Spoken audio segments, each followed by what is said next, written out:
Muito prazer, meu nome é Daniela, eu sou trabalhadora e estudante da Casa Santo Agostinho e eu vim hoje para a gente ter uma conversa sobre um tema do Evangelho, para que a gente possa ter forças para continuar caminhando, fazer o que é preciso fazer, com bastante confiança, bastante fé, cientes de que nós precisamos fazer a nossa parte. Então vamos lá, vamos começar. Eu trouxe um tema que ele foi retirado do livro Renovando Atitudes. Na verdade, a gente vai falar especificamente sobre o capítulo 3, Tempos de Ignorância. Eu vou pedir para você anotar esses dados que você está vendo aí na tela, para depois você pegar esse texto, ler com bastante calma. Você vai aliar esse estudo ao nosso livro do Evangelho segundo o Espiritismo, capítulo 18, itens 10 e 11, tá bem? Aí vai ficar bem mais fácil para você estar compreendendo. Porque aqui a gente tem um tempo bastante reduzido, então fica mais compacto, né? Mas vamos lá. O texto ele inicia com uma parte do Evangelho, e ele diz assim: muito se pedirá àquele a quem se tiver muito dado, e se fará prestar maiores contas àqueles a quem se tiver confiado mais coisas. Somos nós, pois, também cegos? Jesus lhes respondeu: se fosseis cegos, não teríeis pecado. Agora dizeis que vedes, e é por isso que vosso pecado permanece em vós. Ok. Quando a gente estuda o Evangelho, a gente precisa estar bastante atento ao que aquilo significa, ao período em que aquilo foi colocado, para que tipo de pessoas aquilo foi colocado, para que a gente possa aliar a nossa realidade, né? Então, vamos tentar entender com Lucas o que será que Jesus quis dizer com isso. Lucas relata em Atos dos Apóstolos a seguinte orientação de Paulo de Tarso: Deus não leva em conta os tempos de ignorância. Em outras oportunidades, confirmou também que muito se pedirá àquele que muito recebeu. Quer dizer, o agravamento das faltas é proporcional ao conhecimento que se possui. Então, assim, aos poucos, a gente chega aqui simples e ignorante, vai participando das vivências da matéria na qual nós estamos inseridos e que se faz necessário nesse momento para que a gente possa experienciar coisas diferentes.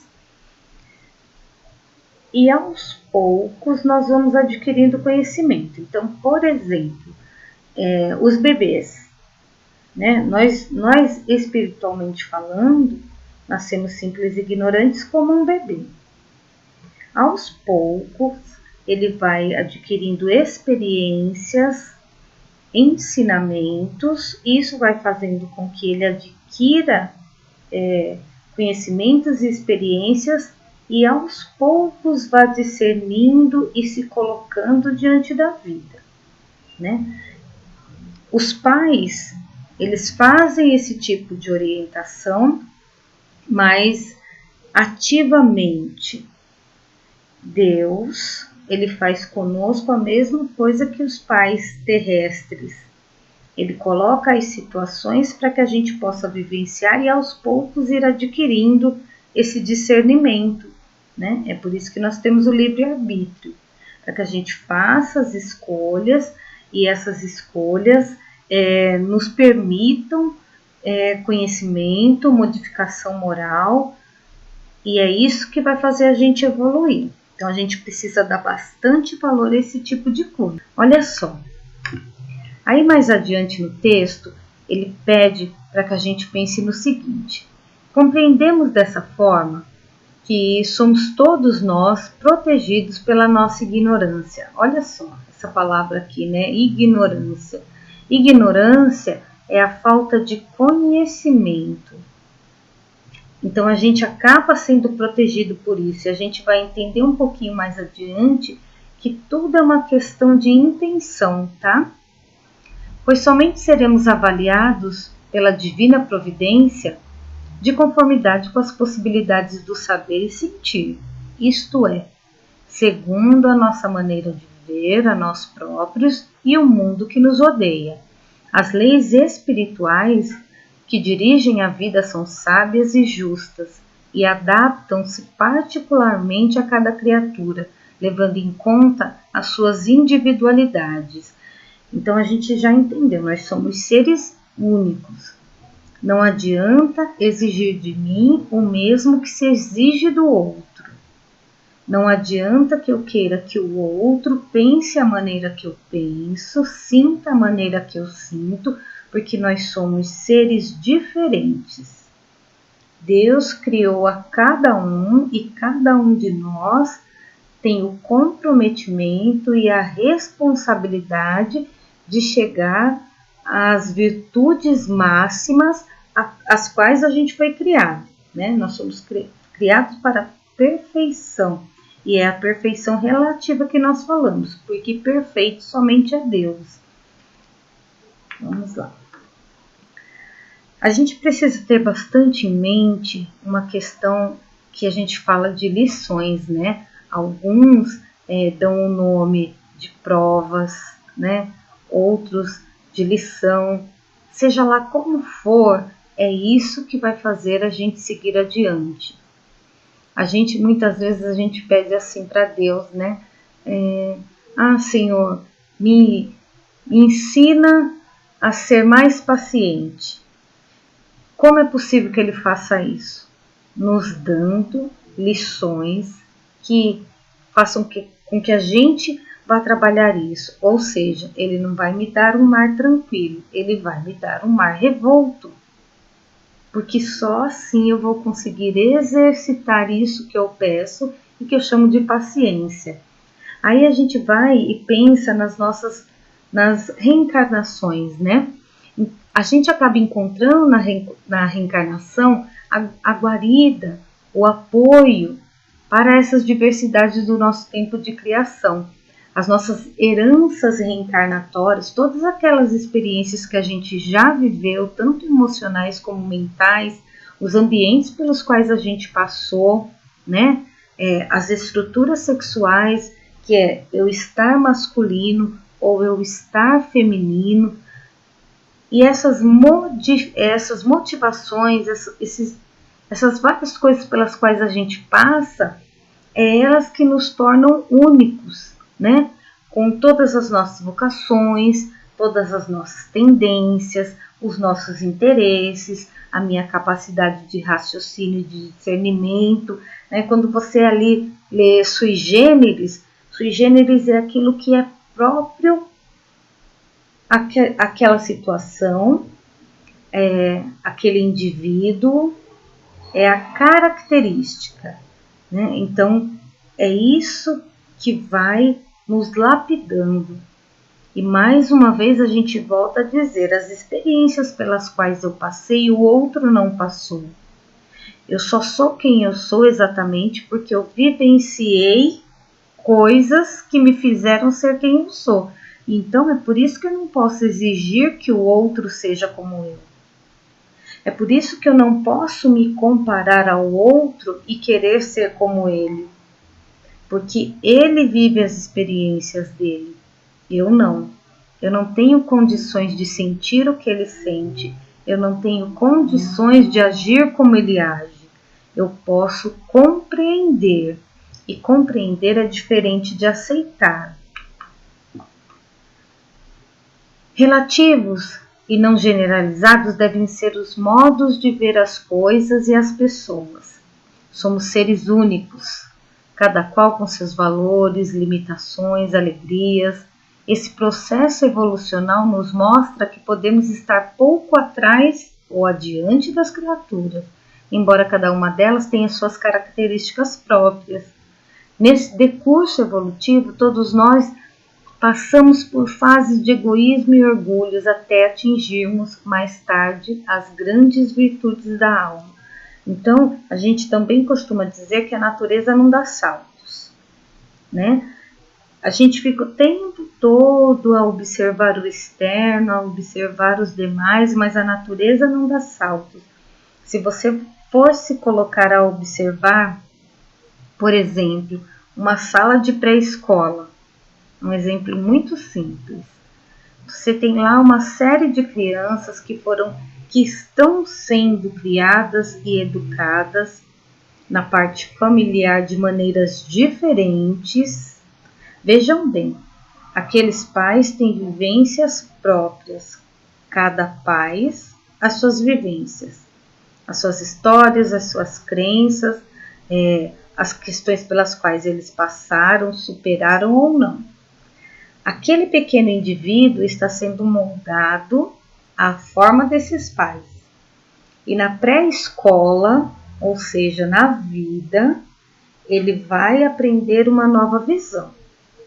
E aí ele vai ter condições, então, de estar fazendo as suas próprias escolhas, discernir o que é certo e errado, e aí, então, agir no mundo.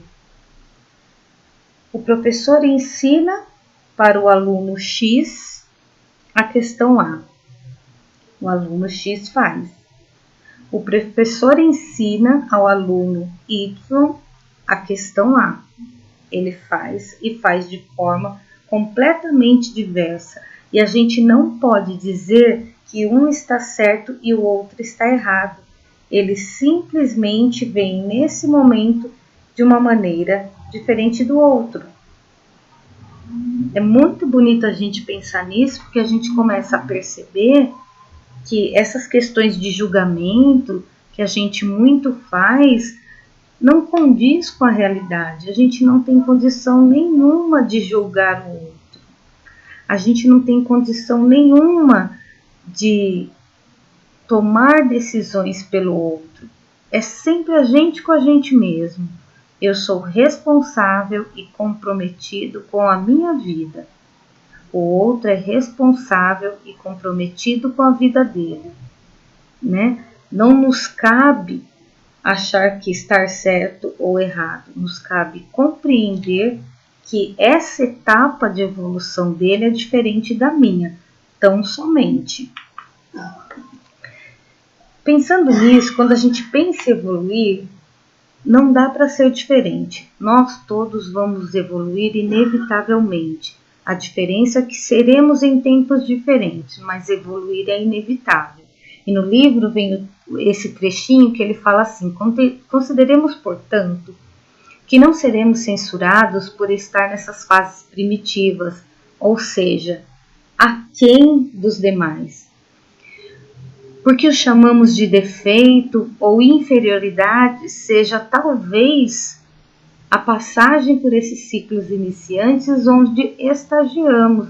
Lembremos que essas fases ou ciclos não foram criados por nós, mas pelos desígnios de Deus, que regem a natureza como um todo. Então, assim, essas fases pelas quais nós passamos são fases perfeitas, porque foi criado pelo perfeito. A lei de Deus é imutável. O que muda é a lei do homem, a lei de Deus não. A lei divina, a lei natural é o que é perfeita e sempre será da mesma maneira. Nós vamos conseguir compreendê-la de modo diferente conforme a gente mude de fase, né? Por isso que é importante a gente experienciar, viver as coisas, sentir as coisas, pensar sobre elas, porque daí eu tenho condição também de saber aquilo que eu vou nutrir enquanto pensamento e atitude e aquilo que eu vou descartar enquanto pensamento e atitude. É para isso que a gente vivencia. A vida moderna, né? A gente costuma reclamar bastante, ou se a gente for pensar bem, um tempo atrás a gente queria, nossa, em 2020, no ano 2000, as coisas vão estar tão diferentes, tão evoluídas, e a gente percebe que não adianta evoluir o intelecto sem evolução moral, né? com essa vida moderna, a gente consegue perceber essa discrepância entre o que é intelectual, material e o que é moral e espiritual. A vida moderna nos deu raciocínio e reflexão, maturação intelectual e um desenrolar de novas descobertas, ensinando-nos formulações racionais, surpreendentes, para que melhor pudéssemos compreender os métodos de evolução e progresso em nós mesmos e no universo. Então a gente precisa discernir, passar tudo pelo crivo da razão, não é simplesmente aceitar as informações. É o que eu falei para vocês no início dessa postagem. Não é aceitar simplesmente o que eu, Daniela, estou dizendo aqui. A posteriori, quando esse vídeo terminar, nós vamos pegar o texto, nós vamos ler o texto, pegar o Evangelho, ler o Evangelho e estudar profundamente. Aliar o que eu estou lendo lá no Evangelho, o que eu estou lendo no texto especificamente, o que eu estou ouvindo aqui. Eu preciso fazer esse movimento, porque esse movimento é o que vai me permitir utilizar o meu livre-arbítrio da melhor maneira possível. Não é simplesmente sair fazendo a escolha, hoje eu saio de rosa, hoje eu saio de amarelo. Não, a gente precisa compreender porquê das coisas. E para isso a gente precisa colocar esse nosso raciocínio e essa nossa reflexão em prática. E uma das coisas mais fantásticas é a gente parar e pensar nessa questão da lei de ação e reação. O que chamamos de sofrimento é simplesmente resultado de nossa falta de habilidade para desenvolver as coisas corretamente. Pois na vida não existem prêmios nem castigos, somente consequências dos nossos atos. Então, gente, nós somos absolutamente comprometidos e responsáveis com a nossa evolução. Não, sabe aquela questão de que a gente ouve falar o ditado de que não cai sequer uma folha da árvore sem que Deus permita? Isso é ação e reação. Está dentro da lei divina, está dentro dessa lei imutável. Se eu pegar o meu mouse que está aqui na minha lateral e colocar ele para frente, eu cometi uma ação. Qual vai ser a reação? Ele estará mais à frente da minha mão. Ele vai dificultar com que eu pegue ele para mexer aqui onde eu quiser, para eu estar mexendo aqui com o cursor, enfim. Eu facilito, a minha estada aqui na Terra, ou eu dificulto essa minha vivência de acordo com as minhas escolhas. Vê como é simples?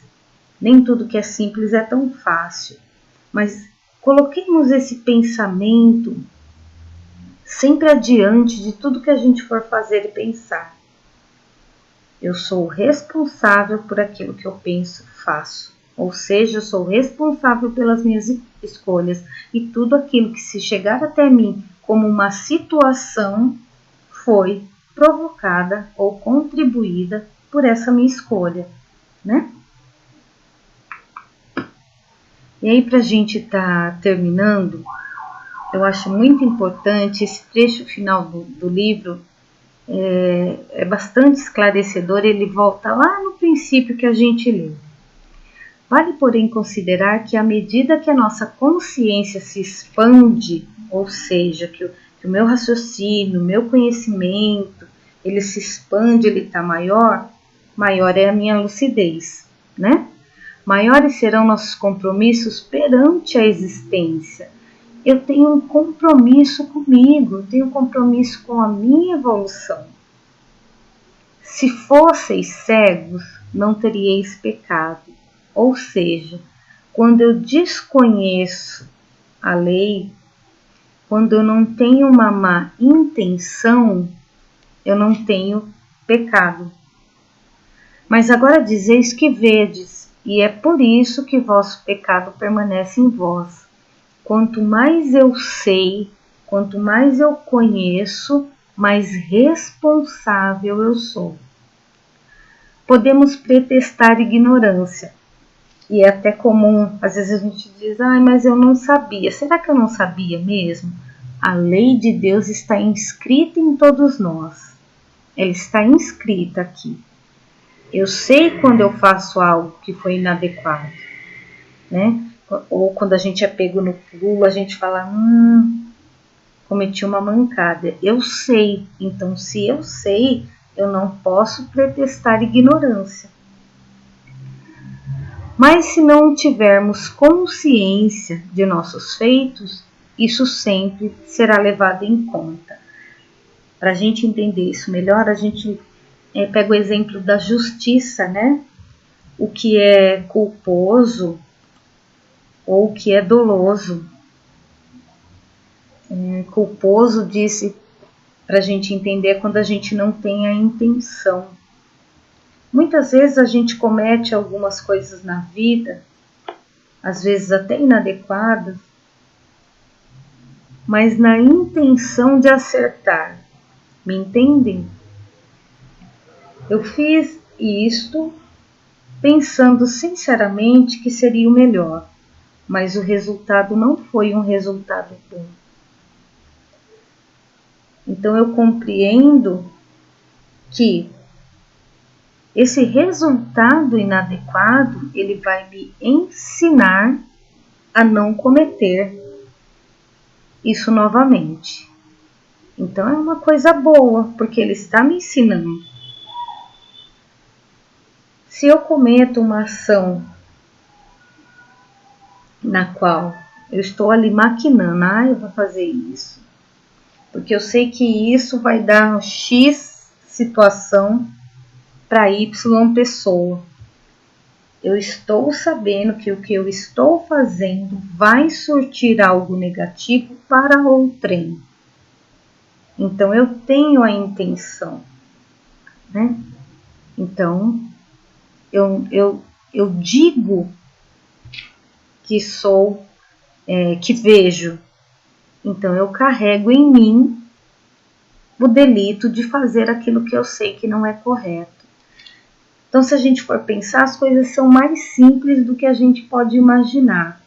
É só a gente ter um pouquinho mais de atenção, colocando a nossa cabecinha para funcionar e refletindo sobre tudo aquilo que a gente faz. Não é do dia para a noite que a gente consegue se concentrar nessa medida e fazer as coisas mais voltadas à nossa correção. Mas o que importa é que a gente sinceramente tente. Precisamos sinceramente tentar. Quando a gente estiver na fase de, nossa, eu percebi que eu fiz errado, eu preciso me corrigir, ótimo. Mesmo que eu faça mais uma ou duas vezes aquela coisa, mas eu já estou na fase de que eu consigo refletir e perceber que o que eu estou fazendo não está sendo bom, nem para mim, nem para ninguém. Eu espero que tenha sido esclarecedora a nossa conversa. Convido vocês mais uma vez para estudar a parte. E agora eu quero deixar com vocês um vídeo de uma música que me faz muito bem ao coração e ao pensamento. E que eu acho que está bastante ligado a essa nossa questão de ignorância. Eu desejo a vocês uma boa reflexão e voltem todas as quintas aqui conosco, porque nós estaremos aqui para vocês. Um abraço.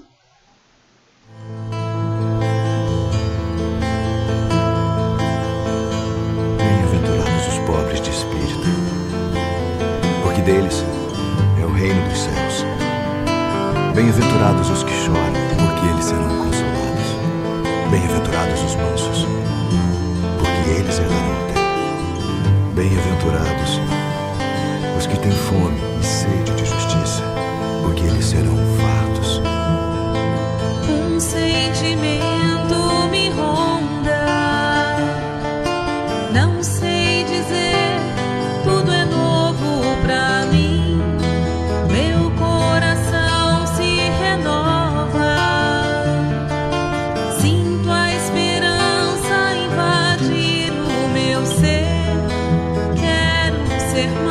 manso, ser limpo, ser justo e pobre de espírito ser. Tua palavra me sonda, me conta do reino que espera por mim. Eu te ofereço meu pranto, as dores da alma que quer renascer. Eu ouvi tua voz, teu falar me encantou. Quis seguir, caminhar, quis saber pra onde vou. Eis-me aqui, minha dor sereno. Bem-aventurados os pobres de espírito, porque deles é o reino dos céus. Bem-aventurados os que choram, porque eles serão consolados. Bem-aventurados os mansos,